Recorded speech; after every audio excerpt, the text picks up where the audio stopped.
É agora. Isto, muito bem. Boa noite, todos que estão nos acompanhando. Uma boa noite, Padre Duarte Lara. É uma alegria muito grande, né, ter o senhor esta noite aqui conosco, abrindo essa jornada em defesa da família, né, do sagrado matrimônio, né? Então, seja muito bem-vindo. Obrigado. Todos que estão nos acompanhando, se puderem também, então, ir ali no aviãozinho, né, e encaminhar para, né, para mais amigos. E muito bem-vindo, Padre Duarte Lara, se pudesse apresentar um pouquinho, né, para todos possam conhecê-lo melhor. Obrigado, Padre Pedro Paulo. Eu sou o Padre Duarte Lara, aqui, sacerdote da Diocese de Lamego, de Portugal. Sou conhecido por ser exorcista, também sou pároco, tenho 3 pequenas paróquias. Também fui há alguns anos professor de teologia e pronto, e estou aqui, sou amigo do Padre Pedro Paulo, já faz uns anos, por causa, sobretudo, do Ministério dos Exorcismos, e ele me convidou para participar nessa live, eu aceitei com muito gosto. Também somos amigos também por conta da associação, né, Padre? Dos exorcistas, Isso, fazemos parte. Já nos é encontramos algumas verdade, vezes, pude passar um tempo lá com o Padre Duarte Lara, somos amigos. Alegria. é Muito uma bem. benção. Então, hoje nós trataremos, né, nessa primeira live, sobre o tema da nova ordem mundial, né, a família diante da nova ordem mundial. O Padre Duarte Lara é um grande estudioso desse tema, né, já tratou em alguns momentos, né?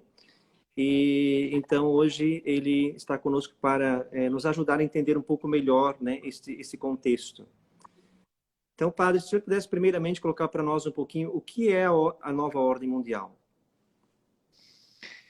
Então, eu já fiz, tem algumas pregações no YouTube sobre esse tema, para quem quiser mais aprofundar a questão, mas resumindo, eu sei que para muitas pessoas isso soa muito como teoria da conspiração, mas a verdade é muito triste. A verdade é que na metade do século passado, século XX, ou no início do século XX, se formaram grandes fortunas nos Estados Unidos, outras na Europa, e que depois se transformaram em fundações por questões fiscais e que no fundo deram a algumas pessoas um grande poder, a possibilidade de influenciar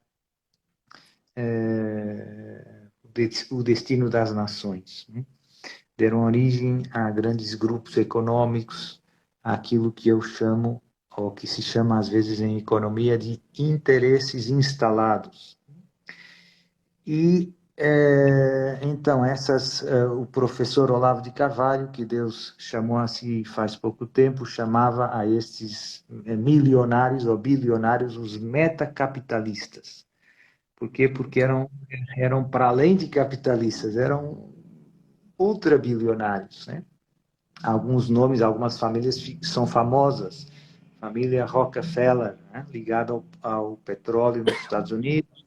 A família Rothschild, ligada à finança, Holanda e outras famílias.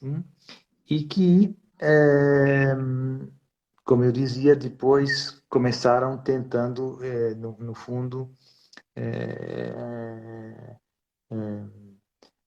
usar o poder econômico para, no fundo, para ir crescendo a sua influência social e usaram sempre a fachada das associações, das fundações com fins filantrópicos. E se calhar até tiveram alguma vez alguns fins sinceramente filantrópicos. Mas uma das grandes questões que desde o início eles perceberam era a questão da população. Eles achavam que o mundo a população mundial está crescendo a um ritmo exponencial e que os recursos da Terra não vão dar para todo mundo. Então, começaram com tentando, e isso é o que eles acreditam ser verdade, no fundo é um erro. Não tem gente a mais. É verdade que a população cresceu muito nesses últimos séculos, nesse último século, sobretudo, mas tem espaço para crescer ainda muito mais, né? Mas eles acham que não e veem nisso uma ameaça a muitos níveis. Então, começaram desenvolvendo todo um sinfim de políticas com o objetivo de controlar o crescimento populacional e, e foram afinando, com o passar das décadas, as suas técnicas de, no fundo, de engenharia social. E começaram, no fundo, definindo os objetivos da sua agenda e implementando os meios que eles consideram adequados para realizar essa agenda. E então, há toda uma estratégia de financiar organizações de ativistas e todas as causas, não é? A questão ecológica, a questão feminista, a questão do aborto, a questão, né? E eles começaram patrocinando muitas causas que aparentemente não têm relação entre elas, mas que no final todas contribuem para essa nova ordem mundial. E um dos objetivos dessa nova ordem mundial não é só controlar o crescimento da população, mas é também estabelecer um governo único mundial, ir integrando, digamos assim, uma moeda única, etc, etc, etc. E tem alguns estudiosos católicos que se dedicaram muito a esse tema e publicaram muito. Tem um que morreu recentemente, que era professor na Bélgica, de Louvain, que é uma universidade famosa da Bélgica, Monsenhor Michel Schoyens, que escreveu vários livros, um montão de artigos sobre esses temas e que foi incumbido pelo próprio Papa João Paulo II de participar nestas cimeiras que a ONU promove sobre a população, sobre o clima, sobre essas questões.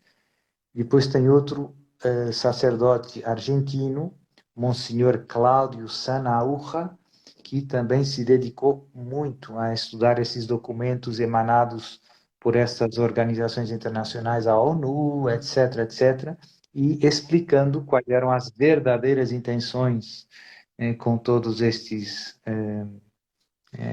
encontros. Né? Pois tem outros autores que eu também estudei, que vale a pena, que estudam outras vertentes importantes para ter um quadro mais completo. Não é?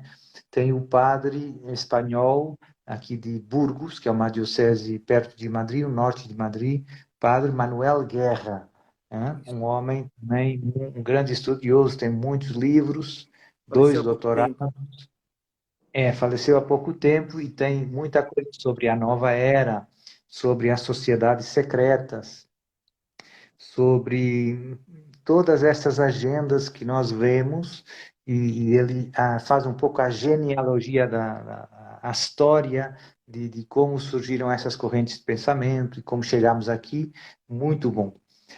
Tem um dicionário sobre seitas, muito interessante, que vale a pena conhecer. E depois, em Espanha, também tem um professor de História Contemporânea, professor Alberto Barcena, que eu gosto muito também, um grande estudioso de sociedades secretas e de como elas usam essas organizações que ele chama de fachada. Sei lá, agora temos o Fórum Econômico Mundial, ou a reunião de Bilderberg, ou outras associações, mas que ele mostra como, no fundo, por trás estão sempre os mesmos protagonistas principais e a mesma agenda. Sim. Então, isto, quem quiser aprofundar pode procurar esses autores, são autores de confiança, 3 sacerdotes católicos, um professor catedrático de História Contemporânea, são gente de... E tem mais, eu numa das minhas pregações ofereço uma lista grande, e isso ajuda a ter Maurice Caulé.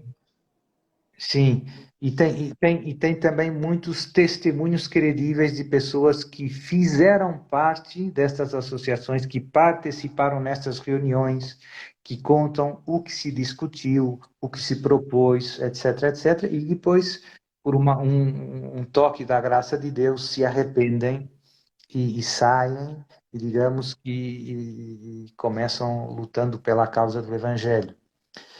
Uma coisa importante que eu gosto de insistir é que nestas elites, e depois tem vários, digamos assim, vários círculos concêntricos, tem os ativistas que são, digamos assim, sem querer ofender ninguém, um pouco, muitas vezes, os idiotas úteis, ou seja, são organizações não governamentais que defendem a causa ecológica ou a causa feminina, não é? E que muitas vezes são patrocinados por essas grandes fundações ou por esses interesses dos metacapitalistas que São no massa de fundo manobra. eles são pessoas úteis para indiretamente realizar os seus objetivos, né? Ou seja, esses metacapitalistas não estão preocupados com o LGBT, nem com a contracepção em si, estão preocupados em reduzir a população, né? Em esterilizar a população.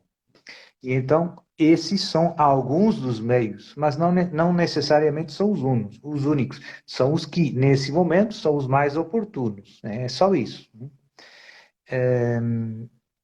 Então, mas eu gostava de referir, eu penso que isso é importante, as pessoas não têm muita noção disso, mas estas elites, esses grandes metacapitalistas, essas pessoas que, no fundo, têm um grande peso sobre os destinos do mundo, hoje ou ontem vi um vídeo, mais um vídeo, sobre, as pessoas não têm noção, mas tem dois grandes fundos de investimento sediados nos Estados Unidos, que é o BlackRock e o Vanguard, que no fundo controlam um montão difícil de imaginar de fundos, né? São donos de tudo, de algum modo, né? Têm muito mais poder que que o governo dos Estados Unidos, né?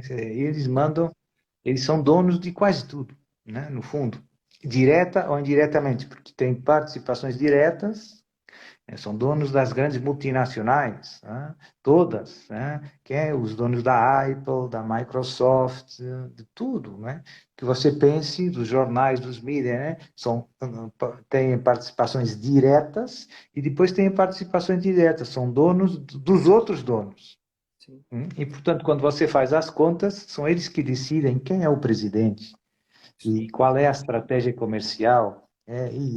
Então, isso significa que isso dá a esses dois grandes fundos, e depois eles são também donos um do outro, né? É meio complicado. O que significa que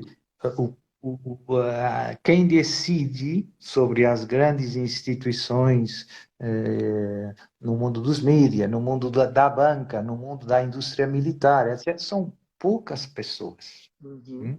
Isso é algo que não sai nas notícias, mas que é um facto e que nos devia fazer parar e pensar. Hum? Ehm, Quando nós e ouvimos, essa, padre, expressões assim, como globalismo, né? A gente aparentemente vê como algo positivo, né? Mas o que de fato está por trás disso, nem sempre nos colocam, né? Que é toda essa certo. estratégia. Uhum. Pronto, no final, resumido, o grande objetivo é um sistema, no fundo, de controlo e de engenharia social. Nos últimos 70 anos, de 1960 até agora, ou 80, né? Não, 60, 70, vamos por assim, eh, as ciências humanas também se desenvolveram muito. A Uhum. sociologia, a psicologia social e tudo isso. Então, eles fazem grande uso dessas ferramentas que hoje estão muito mais afinadas. Então, é muito mais fácil manipular as consciências, as pessoas, através do mundo dos mídias, hoje das redes sociais e tudo isso. do que era há 70 anos atrás. Então, isso tudo foi acontecendo por várias tentativas. Eles foram melhorando a maneira de... Agora, com a pandemia do Covid-19, foi um bom exemplo como só havia um discurso único em todo o mundo, Isso né? Como é mesmo. que isso pode acontecer? E como alguns médicos, cientistas, etc., que tinham uma opinião diferente, baseada em factos e em estudos, não tiveram a mínima chance, né? Uhum. São tudo factos que nos devem fazer pensar como, de facto, o sistema está cada vez mais nas suas mãos.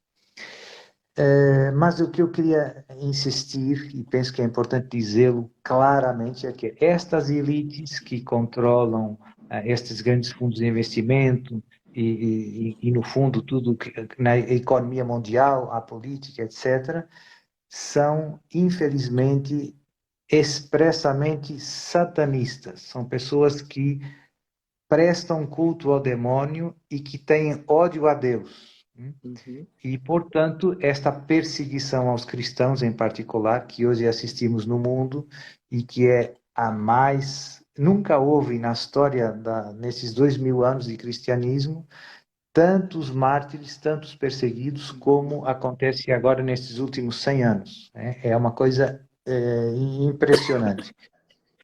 E não é só uma perseguição sangrenta, é uma perseguição cultural. Cultural. Uhum. Você vai no Google e o Google não deixa você conhecer Jesus Cristo. É difícil, Uhum. né? Tem vários vídeos interessantes de perguntas que você faz, né? Mas quando é para Jesus, há uma censura. Sim, E sim. depois, por exemplo, fazendo um exemplo muito concreto, às vezes tem lá em Nova York, tem uma famosa obediência a uma famosa loja maçônica Rockefeller, que é dessa família famosa. E no edifício da sede da loja Rockefeller, eles puseram o famoso 666, o número bíblico. Então, eles já não têm pudor em esconder isso, A né? Ou própria seja, Harvard, né, do Paduarte, colocaram uma estátua de Baphomet, né? sim, sim, sim. Então, a estátua de Baphomet cada vez é mais omnipresente nos Estados Unidos, tem criança, né, ao lado da estátua, tem desenho para criança pequena. É muito triste, mas a gente vê que... E depois tem todos esses escândalos, essas fugas do WikiLeaks, não é? Os e-mails que saem da Hillary Clinton e de outras personagens importantes no destino das nações que a gente lê estas coisas, né? E tem, como eu dizia, também testemunhos, pessoas que tiveram envolvidas com esta gente e depois contam como eles fazem sacrifícios humanos de crianças e muita pedofilia, muita coisa muito triste, muito ritual satânico bem pesado. Uhum. Pronto, é um estado assustador, né, do mundo. A boa notícia o demônio pode ser príncipe desse mundo, mas Jesus é rei do universo, né? Isso Então, mesmo. não temos que perder o sono, estamos do lado certo e só Deus é Deus. O demônio nada pode contra Deus. Nós sabemos quem vence no final. A questão é de onde estaremos, de que lado estaremos. Certo, né? E que até ao final vamos ter que lutar, não é? Deus não nos promete facilidades, Uhum. promete-nos estar conosco e nos dar a força necessária para perseverar, mas não nos promete uma vida nessa terra tranquila. Agora é a igreja militante, a igreja que luta. Então, nós estamos todos convocados para esta batalha e eu vejo que as coisas se estão intensificando e que o que estamos vivendo atualmente, este grande combate contra a família e contra a vida, se nós quisermos, humana, que é sagrada, desde o momento da Uhum. concepção até a morte natural, está chegando a um ápice. Hum? E, na minha opinião, eu já disse isso algumas vezes, penso que bem fundada, mas agora estamos assistindo a um processo em que me parece que o objetivo próximo das elites da nova ordem mundial é derrubar a economia mundial, para poder impor um sistema de vigilância mundial através da moeda digital. A moeda digital é o modo perfeito de controlar todo mundo. Quem controla a sua carteira, controla você. Então, mas para fazer as pessoas aceitar uma moeda digital e deixar as moedas nacionais e, sobretudo, as moedas físicas, a nota e a moeda, e ter só uma moeda, digamos assim, virtual, digital, é preciso colapsar o sistema. E por isso é que estamos vendo todos esses episódios mais recentes, a pandemia do Covid, agora já tem outra, do monkeypox, a guerra na Ucrânia, a questão da crise energética, a questão da crise alimentar, já todo mundo está falando, a ONU já está falando que é crise alimentar. Então, tudo isso são formas de conseguir um mesmo objetivo, que é fazer cair a economia mundial, fazer todo mundo depender do Estado, e o Estado vai entrar como salvador e dizer, eu vou salvar você, mas você vai ter que abrir uma conta aqui no Banco do Brasil ou no Banco de Portugal em euro digital, em real digital. E vai ter que cadastrar o seu, não sei como é que diz aí no Brasil, o seu número pessoal, né? Seu CPF ou uma coisa assim. E então, depois com esse dinheiro digital, com essa moeda digital, você entra num mundo em que tudo é registrado, não tem mais privacidade, e em que o Estado tem a possibilidade de muitas coisas, de dizer, você comeu muita carne esse mês, então agora você só pode comprar mais R$ 30 de carne no próximo mês. Ou você não, ou você disse isso no Twitter, você falou contra o LGBT, então você vai receber uma multa automática de tanto. Ou Cancelado. você vai é, então é um sistema muito eficiente de controle social. E nós estamos caminhando para isso, integrado com as tecnologias mais recentes de comunicações, o 5G, e tudo isso que permitem uma monitorização do comportamento de todo mundo em tempo real. Ou seja, passou a ser possível vigiar os nossos 8 bilhões de pessoas em tempo real. Então, isso são tudo possibilidades que não existiam há 10, 20 anos atrás e agora são possíveis e está tudo acontecendo à frente dos nossos olhos, né? Eu E vejo assim, que uma Paduarque, grande... a preocupação, né, que muitas pessoas têm é, tá, e o chip, né, vai aparecer ou não? Bem, hoje, Sim, um celular que a gente carrega, né, no bolso, né, ouve o que a gente fala. sim, é verdade. Então, estamos Então, monitorados sempre, a todo momento, né? já somos muito monitorados e tem um famoso, não sei como diz em português, em whistleblower, né? É uma pessoa que denuncia uma coisa que está acontecendo de um modo escandaloso, que é aquele Edward Snowden. Era um engenheiro informático que foi contratado pelos serviços secretos dos Estados Unidos, pela CIA. E ele, por ser um técnico, tinha acesso a todo o sistema, que é uma coisa rara. Normalmente, dentro da CIA, tem muitos departamentos, tem pessoas que têm acesso a algumas coisas, outros têm acesso a outras, mas normalmente só os de topo é que têm acesso a tudo. Mas ele, por ser engenheiro, digamos assim, informático, tinha acesso a tudo. E o que é que ele começou dizendo publicamente? Que desde 2004, veja bem, já vai fazer 20 anos qualquer dia, né? 18 anos, que os Estados Unidos, a CIA, estava recolhendo dados de todo o mundo, de tudo que podia recolher e armazenando sem motivo. Porque poderia eventualmente ser útil num futuro. né? Portanto, os seus dados, os meus dados, tudo que você faz na internet, no Twitter, né, estava sendo registrado e armazenado para que talvez um dia seja útil, né? Então, ele começou falando contra isso, no fundo, começou desmascarando comportamentos muito imorais da parte do governo, do Estado, em relação à privacidade dos seus cidadãos. Isso é só um exemplo, né? Mas são tudo já acontece tanta coisa, as pessoas não têm noção. Uhum. E as próprias empresas, o Facebook, o Google, recolhem os dados todos que podem de nós e vendem. E vendem para a gente que quer fazer publicidade, quer saber, né? Então tem o seu perfil. Então isso já acontece há muitas décadas, não é há uns anos, há décadas. Mas, como ainda o sistema é muito fragmentado e ainda não é, quer dizer, você pode viver sem um celular, você pode viver sem uma conta de Facebook.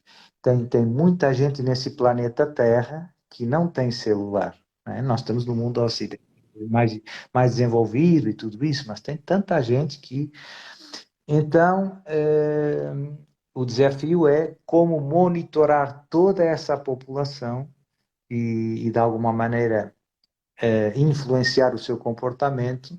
Eh, Hoje, como eu digo, é possível, o celular é um modo, né? Mas não chega a todos e é falível, né? Agora tem a questão da validação da identidade. Você pode ter o seu celular, mas uma pessoa que não é você estar usando. Então, como ter a certeza que é você? Tem a questão dos dados biométricos, né? Você tem que pôr o polegar, o reconhecimento facial. Então, todas essas questões se estão apurando para conseguir monitorar cada pessoa. E hoje em dia se fala muito já também da questão da internet dos corpos. Agora se fala da internet de tudo, das coisas, né? A sua casa é uma casa inteligente, está ligado ao 5G, o seu carro está ligado ao 5G, não é só o seu celular, a roupa começa a trazer chips e o corpo. É possível já usar sensores biométricos que emitem depois para a rede, né, para a internet. E uma das coisas que aconteceu com essa questão das vacinas Covid, e isso está demonstrado por vários cientistas independentes, não foi só um, as vacinas têm muita coisa má, entre elas tem nanotecnologia, ou seja, coisas que, sensores biométricos. É possível sentir, saber depois dados biométricos da pessoa e muitas pessoas inoculadas, depois da inoculação, emitem um endereço MAC, como se fossem um Bluetooth, né? Então, tudo isso está acontecendo no nosso mundo e pouca gente desperta. Na minha opinião, eu vejo que existe uma tendência de fusão entre a identidade digital, que já está sendo exigida em alguns países, começa a ser, por exemplo, no Canadá, o sistema bancário do Canadá já está começando a exigir a identidade digital. Agora se fala muito da segurança na internet, então é preciso ligar a identidade digital às, por exemplo, às publicações das pessoas nas redes sociais. Até hoje é possível você fazer uma conta falsa, né, no Instagram, uma conta com um nome que não existe ninguém. Então, agora, com a desculpa da segurança, vai se exigir a sua identidade digital, tem que estar ligada a toda a sua atividade. Então, o que eu vejo é que há essa tendência de unir a questão da identidade digital com a questão da moeda digital e com a questão do passaporte sanitário, que está ligado à questão do Covid, que acabou por registrar, do ponto de vista eletrônico, uma percentagem grande da população mundial, da qual não tínhamos muitos dados. Há países em que as pessoas nascem e não têm certidão de nascimento, né? Nós pensamos todo mundo tem o seu cartão. Não, não é bem assim. Tem zonas do mundo em que há pessoas, mas não há registros. Então, a questão do passaporte sanitário e da questão da vacinação da pandemia deu uma boa desculpa para fazer uma base de dados com dados de todo mundo, hein? De todo mundo. E então isso é uma coisa um pouco assustadora se for usada para o mal, hein? Sim. Pronto, então aqui vão algumas ideias e esses temas, tem muita coisa que se pode dizer e aprofundar. E eu tenho um canal no Telegram que Uhum. ainda não tem muita censura, vamos ver até quando, e em que posto muitas coisas que têm interesse sobre esses temas. Portanto, se alguém quer Excelente. aprofundar, pode dar uma olhada aí. Quase que o Telegram no Brasil foi suspenso, por pouco. Graças a Pois, Deus, não. O senhor É, acompanhou, né? eu acompanhei, eu acompanhei, eu acompanhei. É. Eu penso que as coisas se fala muito agora com a desculpa da desinformação das vacinas, né? Que é preciso regular a internet e, portanto, para mim é muito evidente que a censura vai aumentar nos próximos anos, né? E que vai haver menos liberdade para fazer lives como esta. E Mas é verdade. quando E depois podemos, nós o fazemos. cancelamento, né, que hoje existe, né, para Duarte, é para algumas pessoas, né, que não seguem a Sim, cartilha. sim, Então, sim, sim. né, não é em nome da liberdade de expressão e tudo isso, né, do combate às fake Sim. news. É o É, discurso, né, homogêneo. não, não, a tolerância é zero, não é? Em relação, por exemplo, a esta questão da pandemia, eu vou dar um exemplo alguns exemplos que eu experimentei.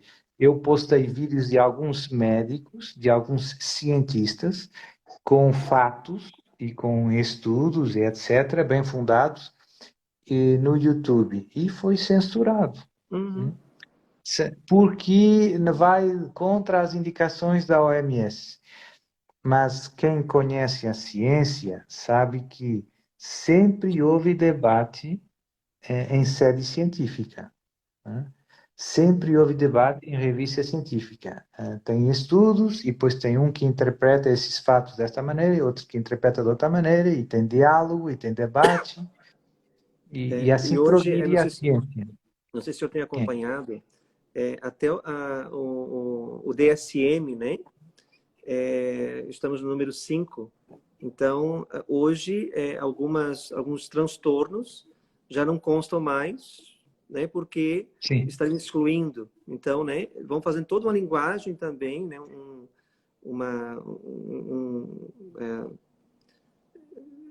Procura, de certa forma, fechar o cerco e dizer, olha, né? Isso daqui já não pode mais tocar. Isso Sim, está sim, sim. excluindo, né? Não é bem assim, em nome da tolerância, né? O Papa Bento XVI tem aquela famosa e profética homilia em que ele fala da ditadura do Uhum. relativismo. O Isso mesmo. relativismo é muito intolerante e também tem os seus dogmas, né? Também Isso. são os seus dogmas e quem não aceita os dogmas está condenado Uhum. à fogueira mediática, digamos assim. Isso Então é o mesmo. que a gente tem visto, é o que a gente tem visto, é pena, mas nós continuaremos enquanto houver espaço a anunciar a verdade e tem muitas É, coisas que são opinaveles e que mas podemos e devemos, cada ser humano tem direito deve ter direito à liberdade de expressão e a defender a sua consciência e a debater e a procurar e, a verdade. e acho muito importante, né, padre, a gente sempre ter esse nosso olhar em vista da eternidade, né? Porque estamos no mundo, mas não somos do mundo, né?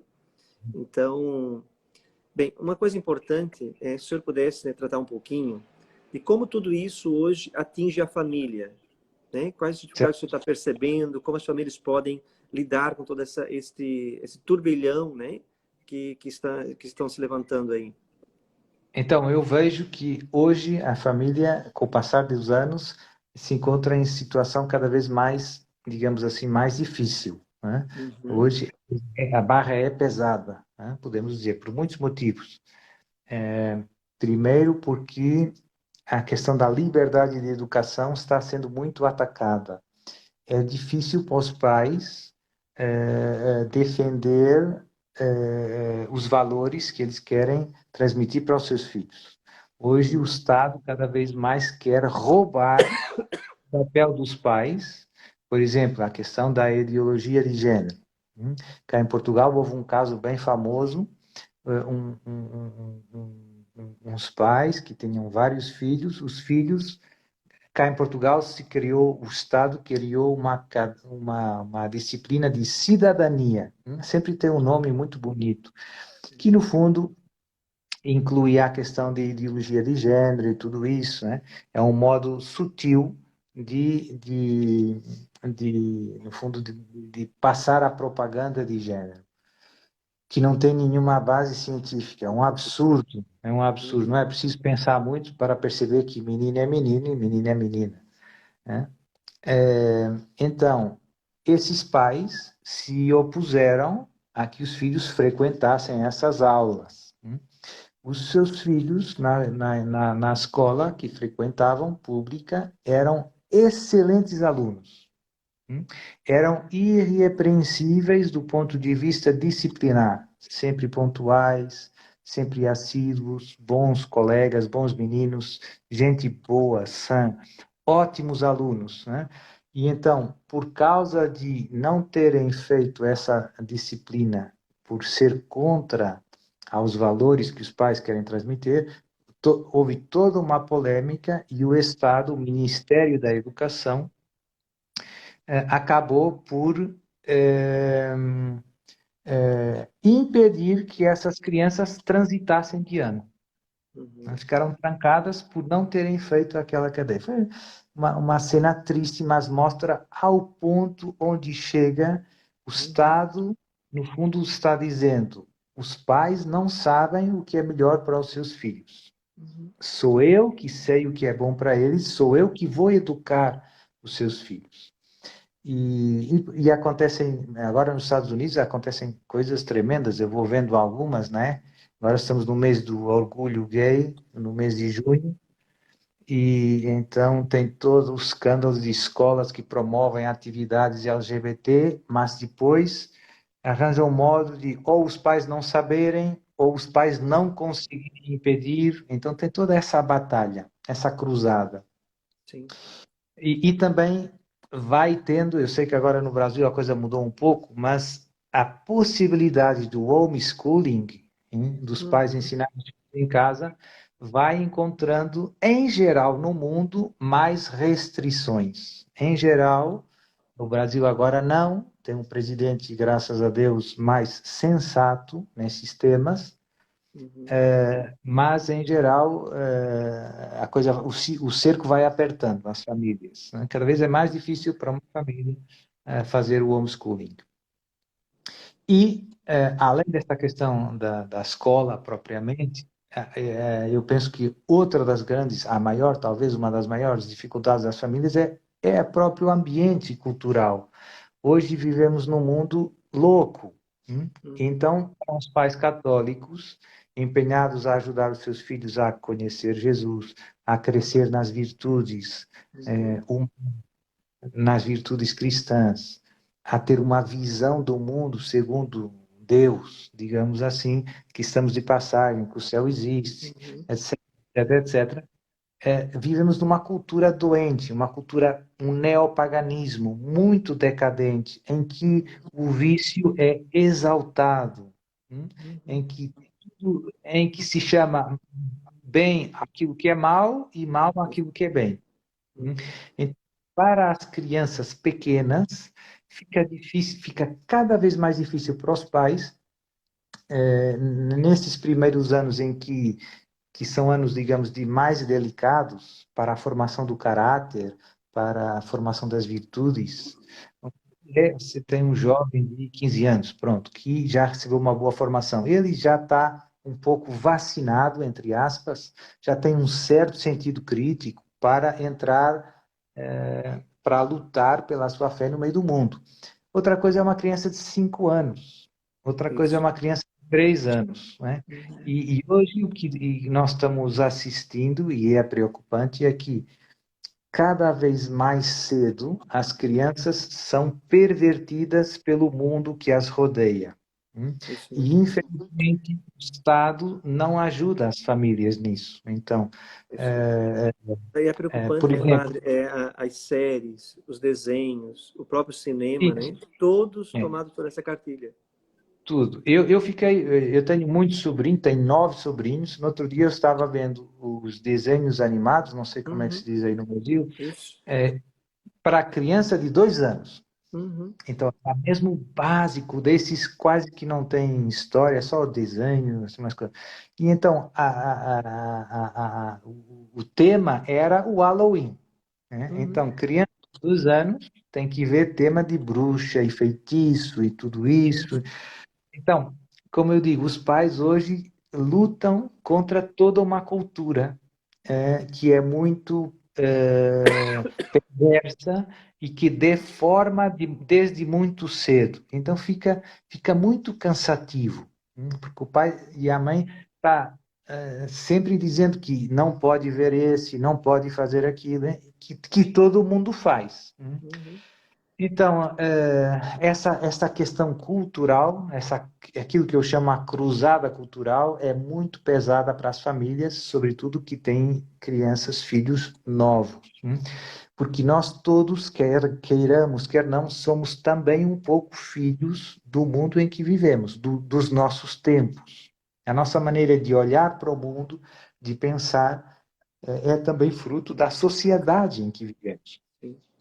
Então, eu vejo que a solução passa muito por conviver mais com boas famílias, é um modo de ajudar a mitigar esse problema, eventualmente associar-se com outras famílias para formar escolas, ambientes mais sãos, e eventualmente também a questão dos ambientes hum, mais rurais, se nós quisermos, que de algum modo são mais humanos, mais tranquilos, menos pervertidos, menos Uhum. violentos, né? Se bem que hoje os males estão em todo lado, sobretudo com as redes sociais, com os telefones, com os celulares, com tudo, né? É, não tem jeito, eu vejo que tem alguns pais que entram um pouco em pânico e têm uma atitude que eu chamaria de ultraprotetora. Então, é um instinto de defesa e então tentam construir como se fosse uma estufa, uma proteção entre os seus filhos e o mundo, que eles veem que está muito pervertido. E eu penso que essa solução é preciso cuidado, porque é verdade, nos primeiros anos, talvez seja mais necessária, mas eu penso que a solução a médio e longo prazo, à medida que eles vão crescendo, não dá para você os separar do mundo. Você tem que os ajudar a sobreviver no mundo com Uhum. cristão. E mesmo os pequenos, é muito bonito que eu tenho exemplos muito edificantes. Às vezes os pais explicam, tenho amigos meus que têm filhos de 2 anos, né? Ou muito Uhum. jovens, né? E então eles explicam que esses bonecos não são bons, porque tem bruxa, ou porque tem isso. E a criança, ela é muito pequena, mas ela absorve esse critério. E Uhum. depois ela própria diz para a mãe. A mãe está na cozinha preparando o almoço e está dando outro, né? Ela vai chamar a mãe e diz: Mãe, está dando esse não é bom. Esse não é bom. Uhum. Então, não é impossível, né? Não é impossível ir transmitindo os critérios cristãos para os filhos e não Aqui no chega. Brasil, padre, É, aqui no Brasil temos algumas iniciativas muito interessantes. Dr. Rui, até estava lembrando, né, ali no chat, do Brasil Paralelo, né, sim, uma plataforma, de fato, que tem levado muito a esse debate, né, a um conhecimento, de fato, bem atento a tudo isso, né? E o padre Paulo Ricardo, ele tem um curso no site dele, um curso bem antigo, chamado Marxismo Cultural. Onde sim, ali ele excelente, traça todo um processo histórico, né, de como a gente chegou aqui. E como isso, de alguma forma, também atinge a igreja, né? sem A dúvida. igreja, a catequese, tudo isso, né? É verdade, é verdade. Então, a batalha para as famílias é grande e eu, além desses fatores que eu já referi, da questão da liberdade de educação, da questão cultural, o ambiente que nos envolve, você tem toda a questão depois também ligada ao cultural. Os amigos dos seus filhos Isso. vão ter o celular, vão ter fotografia, vão ter... Quer dizer, os problemas estão em todo lado. Conselhos que eu dou para os pais em geral: prepare o seu filho para lidar com esse mundo e para esses problemas antes deles surgirem. Uhum. Eu tive a graça de os meus pais me ajudarem nisso. Os meus pais me disseram coisas, agora as coisas pioraram muito, mas meus pais me diziam: você vai ter colegas seus que vão usar drogas. Você Uhum. tem que pensar e tem que se preparar para esse acontecimento. Isso vai chegar. E chegou. E chegou. E você vai ter colegas seus que vão tomar álcool até pegar a bebedeira, ou que Uhum. vão fumar. Então, eh, eles me prepararam para lidar com essas situações, e hoje o desafio é o mesmo em mais campos, né? As coisas estão cada vez mais perigosas, né? Mas outra área em que eu penso que o Estado falha muito e faz mesmo o oposto de que devia é o apoio às famílias do ponto de vista Econômico. social, legal, né? Leis Sim. que favoreçam as famílias, econômico, Uhum. fiscal. Né?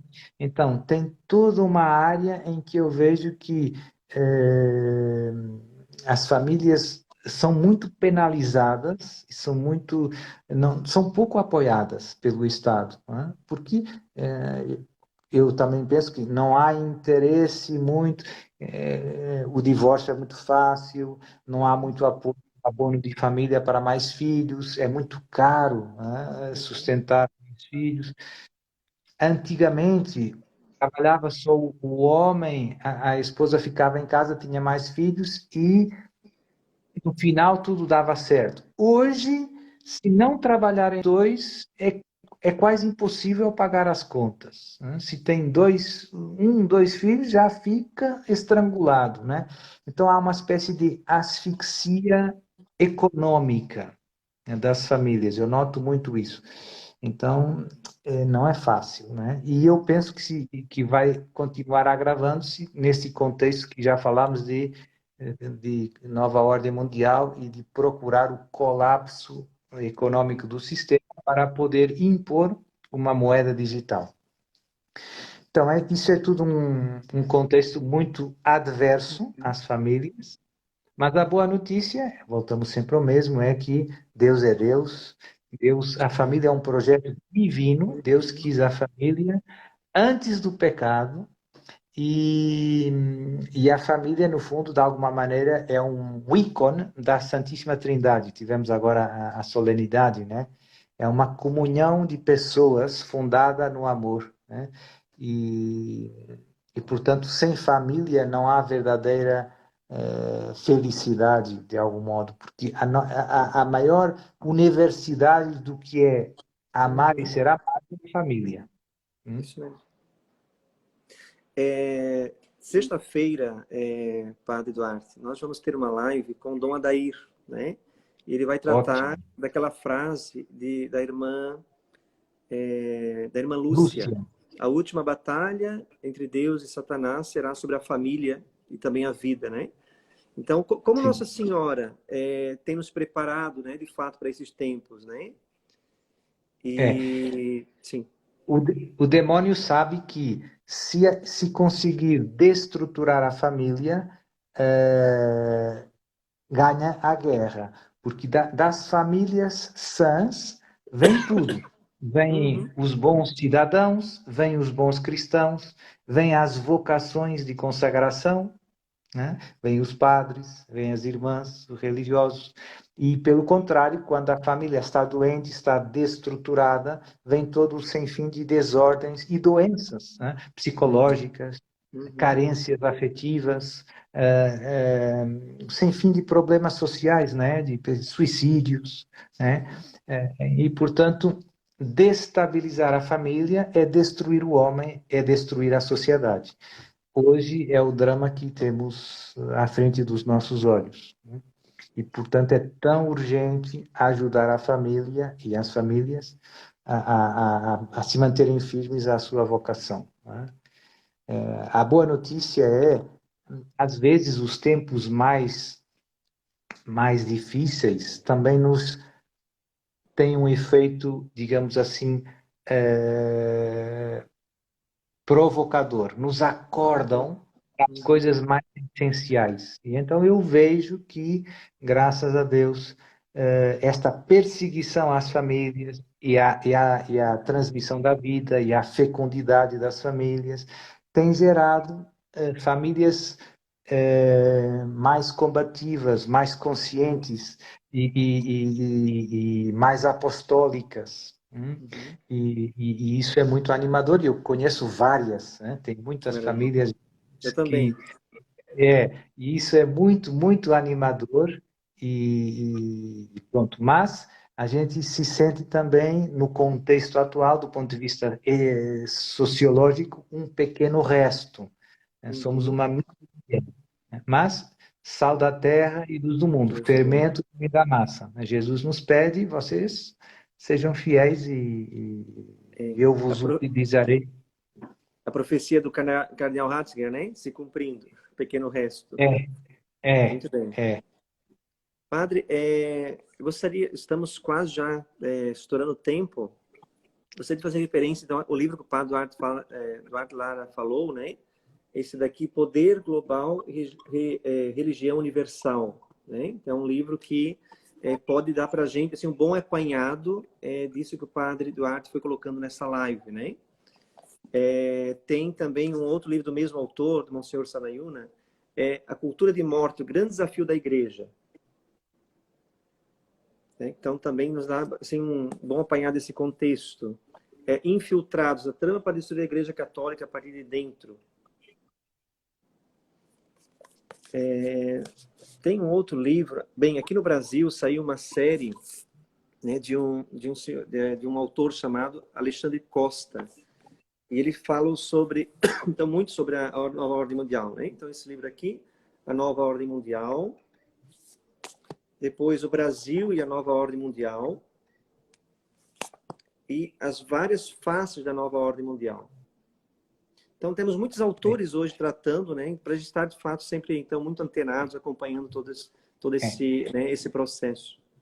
Esse outro autor que eu citei no início, o Monsenhor Michel Choyans, ele tem um em português, ele tem vários artigos em português na internet, tem um site com artigos em muitas línguas, e ele publicou um montão de coisas, e tem um em português que eu tenho, que é O Evangelho perante a Desordem Mundial, né? Maravilha. É um título bem sugestivo.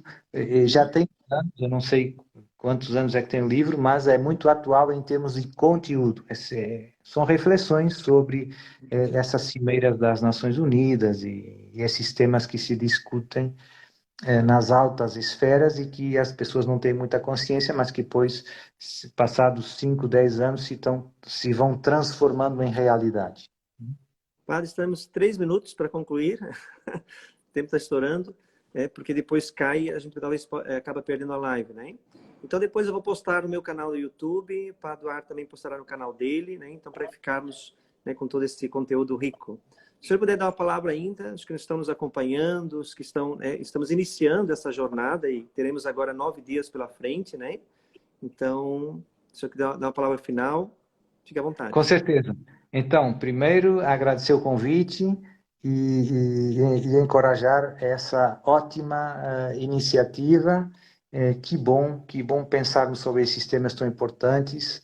Tem muita gente que, antes da pandemia e tudo isso, eu via que essas pregações eram um pouco vistas com uma certa desconfiança. Agora, talvez as pessoas se depois de tudo que tem acontecido tão estranho, tem gente, graças a Deus, que está acordando, que se está questionando e que vê que aquilo que eu repito muitas vezes, que o mal está bem organizado. O mal está bem organizado. Tem muita coisa acontecendo no mundo que não é por acaso, que não é coincidência. Essa guerra na Ucrânia é muito evidente, foi bastante planeada, bastante instigada.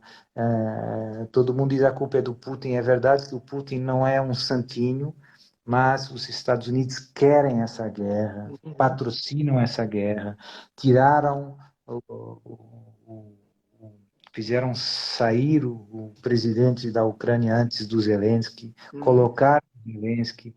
Tem um sinfim de fatos que as pessoas ignoram. Então, tudo acontece e as coisas parecem que são casuais, mas não são. A boa notícia é Deus nunca abandona os seus filhos, nunca abandona o seu povo, nos tem mandado a sua e nossa mãe, a Virgem Maria, Mãe de Deus e nossa mãe, para nos acompanhar nessas horas difíceis, para nos guiar. O importante é consagrarmos aos corações de Jesus e de Maria, procurarmos viver uma vida na graça de Deus, conhecer, estudar, sobretudo, as Sagradas Escrituras, o Catecismo da Igreja Católica e levar o amor de Deus aos outros, ajudar aqueles que de algum modo estão dentro do nosso círculo de vida, seus familiares, seus colegas de trabalho, seus vizinhos, seus amigos, e Deus atuará através do nosso pequeno sim, e esse pequeno resto vai crescendo, crescendo, crescendo, e nos dará a força necessária para sermos fiéis até o fim. Não vem em tempos fáceis, mas a igreja sempre se renovou em tempos de perseguição e tribulação. Essa é a parte bonita. Às vezes é bom, as dificuldades externas fortalecem a nossa alma, né? Fazem crescer a nossa relação com Deus e com os outros, fazem-nos amar mais, né? E, portanto, Deus seja louvado. Deus sabe o que é melhor. Nós não queremos confusões, nós não queremos perseguições, mas se Deus permite, que sejam para a glória do seu nome e salvação de muitas almas, né? Isso mesmo. Deus nos abençoe a Padre, todos. se o senhor puder Sim, nos terminar com a bênção, Padre. isso. Deus Isso. Todo-Poderoso nos abençoe, nos encha da graça do Espírito Santo, fortaleça a nossa fé, nos dê um olhar cheio de fé sobre todos os acontecimentos, que nós saibamos sempre reconhecer a mão amorosa de Deus detrás de cada acontecimento. Por mais estranho, por mais difícil que pareça, está sempre a mão do bom Deus por trás. E que nos ajude a responder com amor em todas as circunstâncias, com coragem, com alegria, com entusiasmo, com fidelidade e com perseverança. A bênção do Deus Todo-Poderoso desça sobre nós e permaneça para sempre. Em nome do Pai, e do Filho e do Espírito Santo. Amém. Muito obrigado, Padre Duarte, Lara. Se Deus quiser, nos vemos em breve, né? E Deus Ótimo. abençoe muito todos que nos acompanham também, nos acompanharam. Foi um prazer. Foi um prazer. Obrigado. Deus abençoe muito. Amém. Amém.